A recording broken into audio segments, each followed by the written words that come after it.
ఆంధ్రప్రదేశ్, తెలంగాణలో మరో 4 రోజుల పాటు భారీ నుంచి అతి భారీ వర్షాలు పడతాయని వాతావరణ శాఖ తెలిపింది.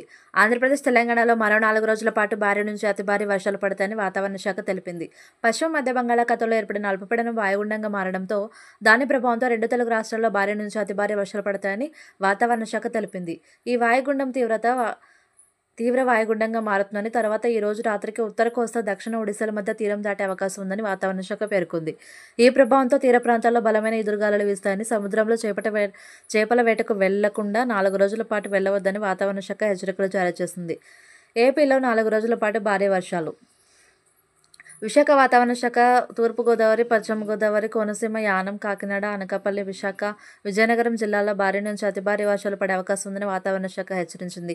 ఈ మేరకు ఆంధ్రప్రదేశ్లోని అన్ని పోర్టులలో ప్రమాద హెచ్చరికలు జారీ చేసింది. మరోవైపు గోదావరి వరద నీరు పెరుగుతుండటంతో లోతట్టు ప్రాంతాల ప్రజలు అప్రమత్తంగా ఉండాలని తెలిపింది. ఇప్పటికే లంక గ్రామాల ప్రజలు పడవలపైనే ప్రయాణాలు చేస్తున్నారు. లోతట్టు ప్రాంతాల ప్రజలను అప్రమత్తంగా ఉండాలని, నదులు, వాగులు దాటే ప్రయత్నం చేయవద్దని, నదుల్లో ఈతకు వెళ్లవద్దని సూచించింది. పిడుగులు పడే అవకాశం ఉండడంతో తెలంగాణలో మరో 4 రోజుల పాటు భారీ వర్షాలు పడతాయని హైదరాబాద్ వాతావరణ శాఖ తెలిపింది. అయితే కొన్ని చోట్ల తేలికపాటి నుంచి మోస్తరు వర్షాలు పడతాయని వాతావరణ శాఖ చెప్పింది. పశ్చిమ మధ్య బంగాళాఖాతంలో ఏర్పడిన అల్పపీడనం వాయుగుండంగా మారడంతో దాని ప్రభావంతో తెలంగాణలోనూ వర్షాలు పడతాయని తెలిపింది. బలమైన ఈదురుగాలులు వీస్తాయని, కొన్ని చోట్ల పిడుగులు పడే అవకాశం ఉందని కూడా వాతావరణ శాఖ తెలిపింది. పశువుల కాపర్లు రైతుల పొలాలకు వెళితే చెట్ల కింద ఉండకుండా తగిన జాగ్రత్తలు తీసుకోవాలని సూచించింది.